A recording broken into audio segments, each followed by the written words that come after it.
Hello, good morning my dear students.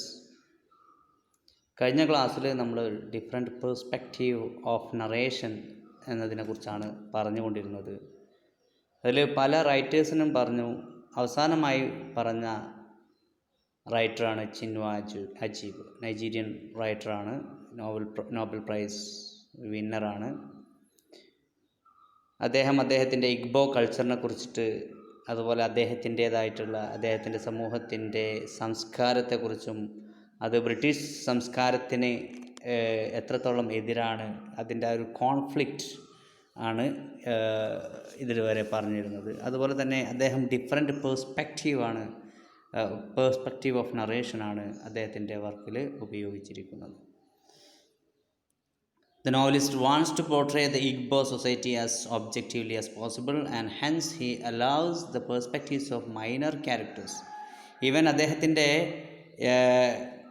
അദ്ദേഹത്തിൻ്റെ minor character, അദ്ദേഹത്തിൻ്റെ ആ നോവലിൽ, പ്രത്യേകിച്ച് തിങ്സ് ഫോൾ അപ്പാർട്ട് എന്ന് പറയുന്ന അദ്ദേഹത്തിൻ്റെ ആ നോവലിൽ മൈനർ ക്യാരക്ടേഴ്സിനെ പോലും ഇമ്പോർട്ടൻസ് കൊടുത്തിട്ടുണ്ട്. അവരുടെ പേഴ്സ്പെക്റ്റീവിലും നറേഷനും പോകുന്നുണ്ട്. അപ്പോൾ അതെന്താ വെച്ചാൽ യഥാർത്ഥ സംസ്കാരം വെളിപ്പെടുത്താൻ വേണ്ടിയിട്ടാണ് അദ്ദേഹം ആ ഒരു ടെക്നിക്ക് ഉപയോഗിച്ചിരിക്കുന്നതെന്ന് പറഞ്ഞു. ഇനി അദ്ദേഹം പറയുന്നത്,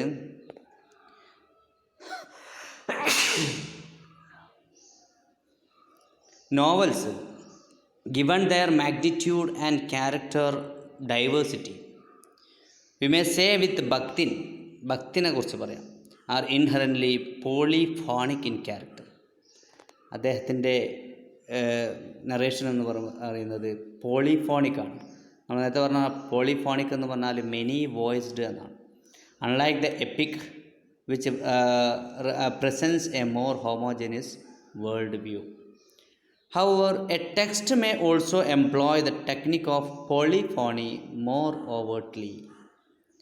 ഓക്കെ, ഇതിനേക്കാൾ വളരെ വ്യക്തമായിക്കൊണ്ട് ഒരു പോളിഫോണിക് മെനി വോയിസസ് ഒരേ ടെക്സ്റ്റിൽ നമുക്ക് കാണാൻ പറ്റും. For chain of events from multiple vantage points. Okay, പല ആംഗിളിൽ, പല വ്യൂ പോയിൻറ്റിൽ നമുക്ക് സെയിം ഇൻസിഡൻറ്റിനെ നമുക്ക് നോക്കി കാണാൻ പറ്റും. ദ ജാപ്പനീസ് ഫിലിം റാഷമോൻ, അതിനെക്കുറിച്ചാണ് പറയുന്നത്. അക്കിറ കുറസോവയുടേതാണ്. അത് നിങ്ങൾക്ക് പഠിക്കാനുണ്ട്. അടുത്ത സ്റ്റോറി അതാണ്, ഇതിലൊരു സ്റ്റോറി. അപ്പോൾ എന്താണ്, recounts the story of a murder from the perspective of more than one person. ഒരു കൊലപാതകമാണ് പറയുന്നത്. അതിൽ മോർ ദാൻ വൺ പേഴ്സൺ പേഴ്സ്പെക്റ്റീവിലാണ് അത് ആ സ്റ്റോറി നിങ്ങളോട് അവതരിപ്പിച്ച് തരുന്നത്. ഇനി നമുക്കൊരു പഠിക്കാനുള്ളതാണ്, ഒരു സ്റ്റോറിയാണ് നമ്മൾ പറയാൻ പോകുന്നത്. ലോറ ബൊഹനാൻ്റെ ഷേക്സ്പിയർ ഇൻ ദ ബുഷ്. ഷേക്സ്പിയറിനെ കുറിച്ച് നമുക്ക് എല്ലാവർക്കും അറിയാം. 1564 സ്ട്രാറ്റ്ഫോർഡ് അപ്പോൺ ഏവൻ എന്ന് പറയുന്ന സ്ഥലത്ത് ജനിക്കുകയും 1616 അതായത് 1616 ഈ വർഷത്ത്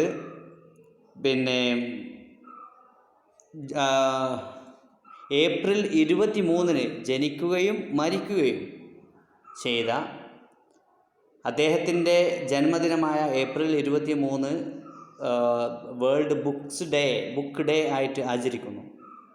ഓക്കെ, ഈ ഒരു മഹത് വ്യക്തിയായിരുന്നു വില്യം ഷേക്സ്പിയർ. അദ്ദേഹത്തിന് 37 നാടകങ്ങളും 37 പ്ലേസ് ആൻഡ് 154 സോണറ്റും 154 സോണറ്റുകളും അദ്ദേഹം എഴുതിയിരുന്നു. വളരെ പ്രശസ്തനായ ഒരു റൈറ്ററാണ്, ക്ലാസിക്കലാണ്. ഇപ്പോഴും ആളുകൾ അദ്ദേഹത്തിൻ്റെ പുസ്തകങ്ങൾ വായിച്ചുകൊണ്ടിരിക്കുന്നു. അപ്പോൾ ആ വില്യം ഷേക്സ്പിയറിനെ കുറിച്ചിട്ടാണ് Laura Bohannan Shakespeare in the bush എന്ന് പറയുന്ന ഒരു കഥ എഴുതിയിരിക്കുന്നത്. നോക്കാം എന്താണ് അതിൽ പറയുന്നത്. Just before I left Oxford for the Tiv in West Africa. Tiv എന്ന് പറയുന്നത് വെസ്റ്റ് ആഫ്രിക്കയിലുള്ളൊരു പ്രദേശമാണ്. ആ സ്ഥലത്തേക്ക് ഓക്സ്ഫോർഡ് വിടുന്നതിന് തൊട്ട് മുമ്പായിട്ട്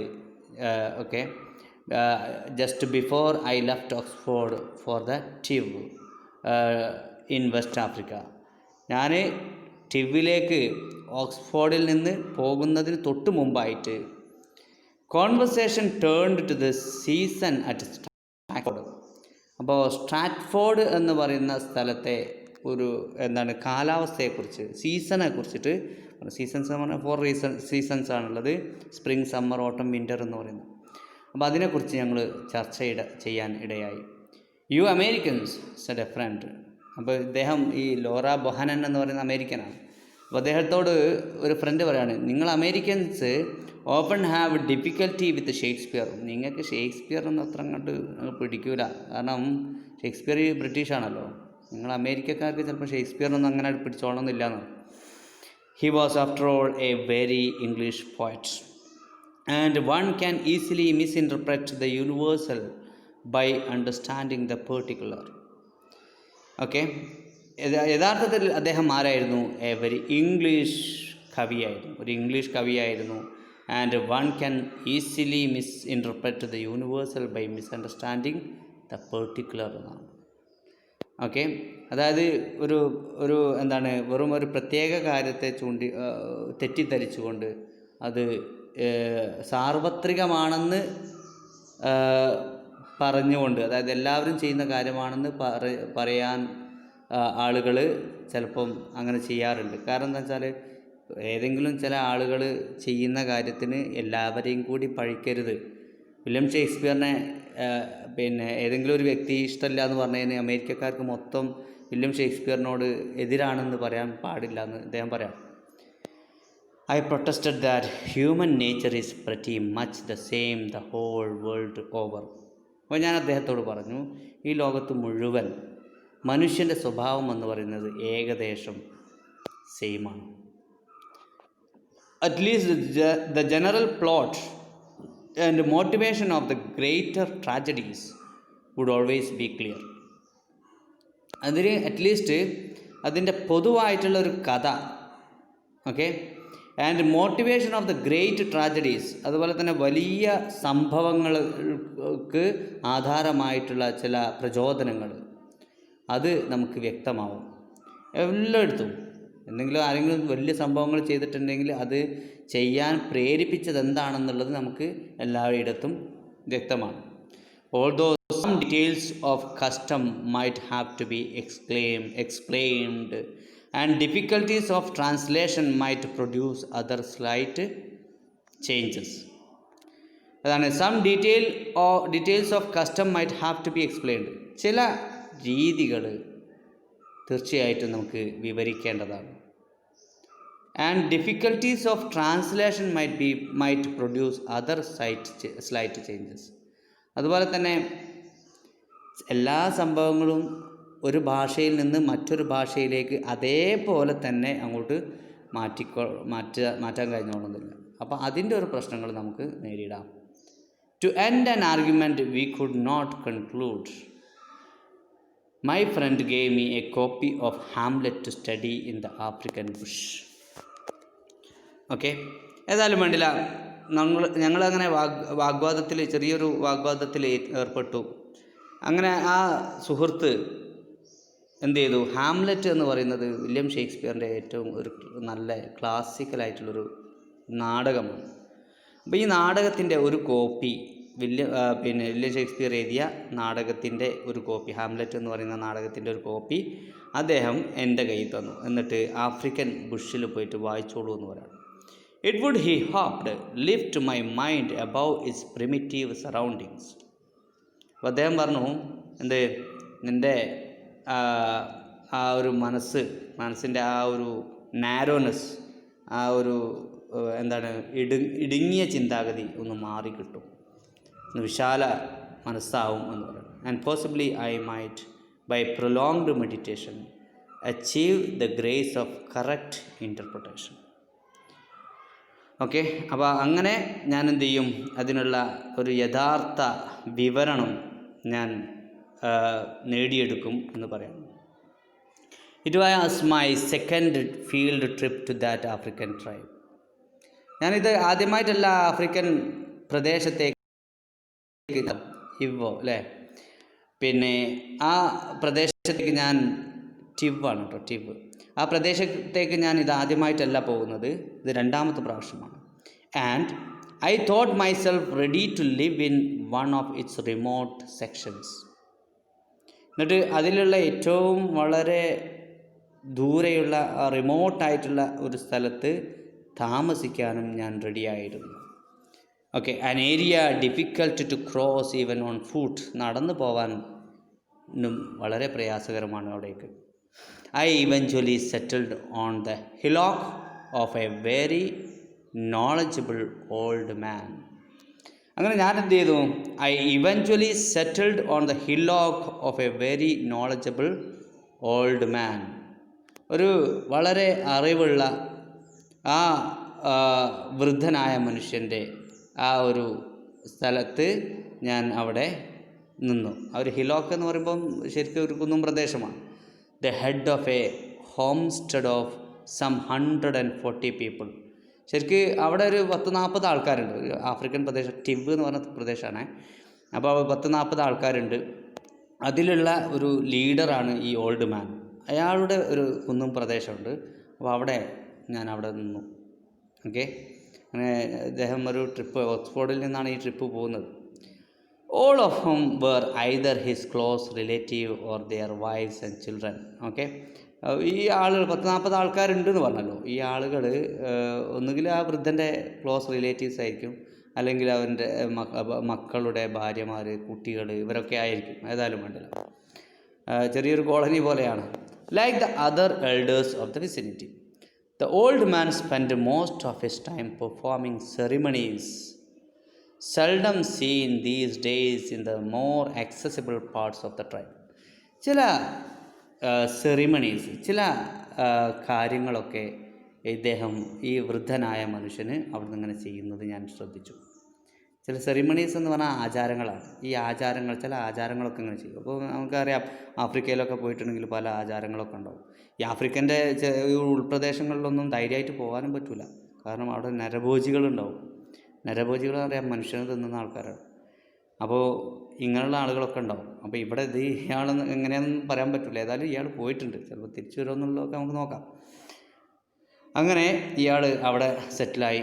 എന്താണ്, ഹാംലെറ്റിനെ വായിക്കണം. ഹാംലെറ്റ് എന്ന് പറയുന്ന വില്യം ഷേക്സ്പിയറിൻ്റെ ആ പ്രധാനപ്പെട്ട ക്ലാസിക്കലായിട്ടുള്ള വർക്ക് വായിക്കണം എന്നുള്ള ഉദ്ദേശമാണ് ഇയാൾക്കുള്ളത്. ഏതായാലും ഐ വാസ് ഡിലൈറ്റഡ്, ഭയങ്കര സന്തോഷമായി. Soon there would be 3 months of enforced isolation and leisure. Okay, അപ്പോൾ അങ്ങനെ ഏകദേശം ഒരു 3 മാസം ഒറ്റക്ക് ഞാൻ അവിടെ താമസിക്കുകയാണ്. ഒരു ഫ്രീ ടൈമാണ്, ലെഷറാണ്.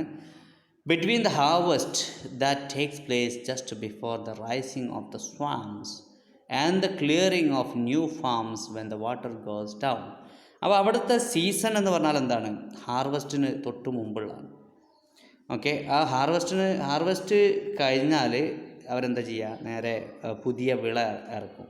അപ്പോൾ അവിടെ വെള്ളമൊക്കെ എന്നിട്ട് വറ്റിച്ചിട്ട് പുതിയ വിള ഇറക്കും. എന്നിട്ട് അത് മെയിനായിട്ട് അവർ കൃഷിയെയാണ് ആശ്രയിച്ചിരിക്കുന്നത്. Okay, then I thought they would have even more time to perform ceremonies and explain them to me.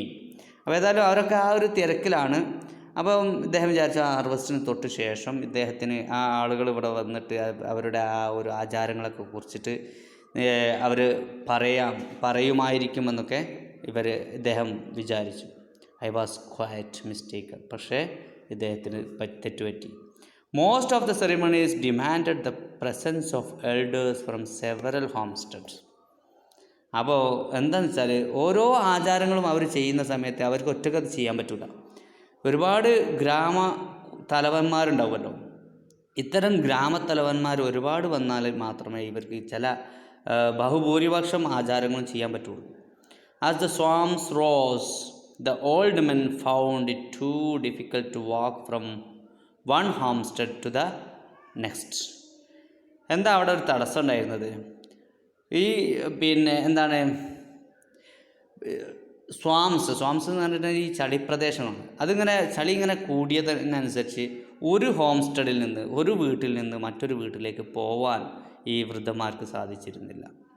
Okay, അപ്പോൾ അതുകൊണ്ട് തന്നെ ഇത്തരം ആചാരങ്ങൾ നടത്താൻ അവർക്ക് സാധിച്ചില്ല. Okay. And the ceremony is gradually ceased. അപ്പോൾ അതുകൊണ്ട് തന്നെ ആചാരങ്ങൾ അങ്ങനെ നടത്തിയില്ല. As the swamps rose even higher. പിന്നെയും സ്വാമ്പ് ഇങ്ങനെ, സ്വാമ്പ് എന്ന് പറഞ്ഞാൽ ചളിപ്രദേശമാണ്, അവിടെ ഇങ്ങനെ പുല്ലും പായലും ഇങ്ങനെ കൂടും ഒരു കൃഷി ചെയ്യുന്നതിനനുസരിച്ച്. Okay. All activities but one came to an end. ഒന്ന് മാത്രമേ ബാക്കിയുള്ളൂ, ബാക്കിയുള്ള എല്ലാ പ്രവർത്തനവും നിന്നു. The women brewed beer from maize and millet. Okay. അവർ എന്ത് ചെയ്തു അറിയാം, ബിയർ ഉണ്ടാക്കി.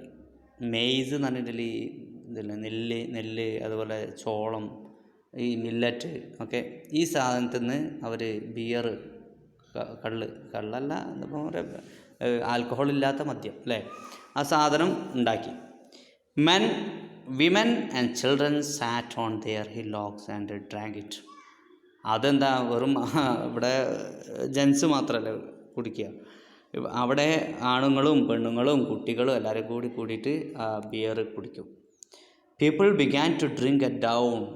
ഓക്കെ. അവർ പ്രഭാതത്തിൽ തുടങ്ങും ഈ ബിയർ കുടിക്കാൻ. By mid morning the whole homestead was singing, dancing and drumming. Okay. എല്ലാവരും കൂടി ഈ ഏകദേശം പ്രഭാതത്തിൽ തന്നെ അവർ പാടാനും കളിക്കാനും ഡാൻസ് കളിക്കാനും ഡ്രമ്മിങ് എന്ന് പറഞ്ഞാൽ ചെണ്ട മുട്ടാനും ഒക്കെ തുടങ്ങും. When it rained people had to sit inside their huts. പക്ഷെ മഴ ഉണ്ടാകുന്ന സമയത്ത് അവരെ കുടിയിൽ തന്നെ നിൽക്കും. കുടി എന്ന് പറഞ്ഞിട്ടുണ്ടെങ്കിൽ അവരെ വീട് ചെറിയ ഒരു ഹട്ടാണ്. ഓക്കെ. ഇതിന് വീട് എന്നൊന്നും വിളിക്കാൻ പറ്റുള്ളൂ, കുടിയെന്നേ പറയാൻ പറ്റുള്ളൂ. ഓക്കെ. അപ്പോൾ അതുകൊണ്ടാണ് ഇപ്പോൾ ചില പ്രദേശത്ത് വീടിന് കുടി എന്ന് പറയല്ലേ, അതുകൊണ്ടായിരുന്നു. There they drank and sang, or they drank and told stories. അവിടെ ഇരുന്നിട്ട് അവരെന്ത് ചെയ്യും, കള്ള് കുടിക്കും, പാട്ട് പാടും, അതുപോലെ കഥകൾ പറയും. In any case by noon or before. ചിലപ്പോൾ ഉച്ചയാവുന്നത് വരെ, ചിലപ്പോൾ വൈകുന്നേരം വരെ, ഓക്കെ, അല്ലെങ്കിൽ അതിന് തൊട്ട് മുമ്പായി വരെ ഈ ഒരു പരിപാടി തന്നെ, കള്ള് കുടിക്കുക. കള്ള് എന്ന് പറഞ്ഞാൽ ബിയർ മദ്യം കുടിക്കുക. I either had to join party or retire to my own hut and my books. ഒന്നുകിൽ അവരെ ഇപ്പോൾ കൂടാൻ എനിക്ക് ബിയറും കുടിച്ചിട്ട് ഇങ്ങനെ ഡാൻസ് കളിക്കാം, പാട്ട് പാടാമൊക്കെ ചെയ്യാം, അല്ലെങ്കിൽ എൻ്റെ പുസ്തകത്തിൻ്റെ ലോകത്തേക്ക്, എൻ്റെ കുടിലിലേക്ക് പോവാം. One does not discuss serious matters when there is beer. അപ്പോൾ ബിയർ കുടിച്ചിട്ട് വളരെ സീരിയസ് ആയിട്ടുള്ള കാര്യങ്ങളൊന്നും ആരും പറയുന്നില്ല. കം ഡ്രിങ്ക് വിത്ത് അസ്, അവർ പറയും മാത്രമേ ഉള്ളൂ, come drink with us. Since I lacked their capacity for the thick native beer, I spend more and more time with Hamlet. പക്ഷേ ഞാൻ എന്ത് ചെയ്ത്, എനിക്ക് അവരത്ര കപ്പാസിറ്റി ഒന്നുമില്ല. അവർക്കൊക്കെ കള്ള് കുടിച്ചാലും അത്ര ഇഫക്റ്റൊന്നും ഉണ്ടാവില്ല, അവർക്ക് പിടിച്ച് 2 കാലിൽ നിൽക്കാൻ പറ്റും. ഇദ്ദേഹം അത് കുടിച്ചിട്ടുണ്ടെങ്കിൽ ചിലപ്പോൾ 4 കാലിൽ നിൽക്കേണ്ടി വരും. അപ്പോൾ അത്ര കപ്പാസിറ്റി ഒന്നും ഇയാൾക്കില്ല. അപ്പോൾ അതുകൊണ്ട് തന്നെ ഇയാൾ കൂടുതൽ മദ്യമൊന്നും കഴിക്കാതെ പിന്നെ കുറച്ച് ബിയർ കഴിച്ചിട്ട് എന്ത് ചെയ്യും, ഹാംലെറ്റ് വായിക്കാൻ പോകും. Before the end of the second month grace descended on me. അങ്ങനെ ഏകദേശം 2-ാം മാസം അവസാനിക്കുന്നതിന് തൊട്ട് മുമ്പായിട്ട് എന്നിൽ അനുഗ്രഹം വന്നു ചേർന്നു. I was quite sure that Hamlet had only one possible interpretation and that one universally obvious. അപ്പോൾ എനിക്ക് ഉറപ്പായിരുന്നു ഈ ഹാംലെറ്റ് എന്ന് പറയുന്ന നാടകത്തിന് ഒരൊറ്റ വിശദീകരണം മാത്രമേ ഉള്ളൂ. And that one university obvious, അത് സാർവത്രികമായിട്ട് എല്ലായിടത്തും പ്രകടമാണ്. നിങ്ങൾ ആ ഒരു കാര്യം ആലോചിക്കണം. ഹാംലെറ്റ് എന്ന് പറയുന്നത് ഷേക്സ്പിയറിൻ്റെ നാടകമാണ്. ഞാൻ പറഞ്ഞു, ഒരു സൈക്കോളജിക്കൽ